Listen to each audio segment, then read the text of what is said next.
एक professor class ले रहे थे। क्लास के सभी छात्र बड़ी ही रुचि से उनके लेक्चर को सुन रहे थे।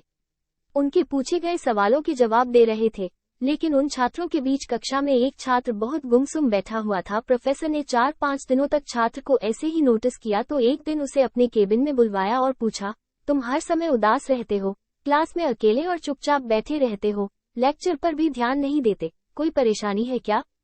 छात्र ने हिचकिचाते हुए कहा कि मेरे अतीत में कुछ ऐसा हुआ है जो परेशान करता है, समझ नहीं आता क्या करूं। प्रोफेसर ने कहा कि तुम शाम को मेरे घर आना। शाम को जब छात्र प्रोफेसर के घर पहुंचा तो उन्होंने उसे बैठाया और खुद किचन में शिकंजी बनाने लगे। उन्होंने जानबूझकर शिकंजी में ज्यादा नमक डाल दिया। फिर बाहर आकर शिकंजी का गिलास छात्र को देकर कहा, लो ये शिकंजी पियो। छात्र ने गिलास हाथ में लेकर जैसे ही एक घूंट पिया, अधिक नमक के स्वाद के कारण उसका मुंह अजीब सा बन गया। प्रोफेसर ने पूछा, क्या हुआ, शिकंजी पसंद नहीं आई? छात्र बोला, ऐसी बात नहीं है सर, बस शिकंजी में नमक थोड़ा ज्यादा है। प्रोफेसर बोले, अरे अब तो ये बेकार हो गया, लाओ गिलास मुझे दो, मैं इसे फेंक देता हूँ। प्रोफेसर ने छात्र से गिलास लेने के लिए अपना हाथ बढ़ाया, लेकिन छात्र ने मना करते हुए कहा, नहीं सर, बस नमक ही तो ज्यादा है, थोड़ी चीनी और मिलाएंगे तो स्वाद ठीक हो जाएगा। उसकी बात सुनकर प्रोफेसर गंभीर हो गए और बोले, सही कहा तुमने, अब समझो कि ये शिकंजी तुम्हारी जिंदगी है, इसमें घुला अधिक नमक तुम्हारे अतीत के बुरे अनुभव हैं।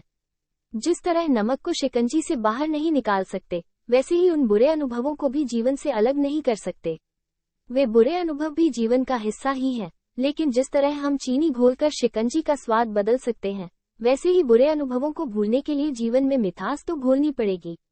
इसलिए मैं चाहता हूं कि तुम अब अपने जीवन में मिठास घोलो।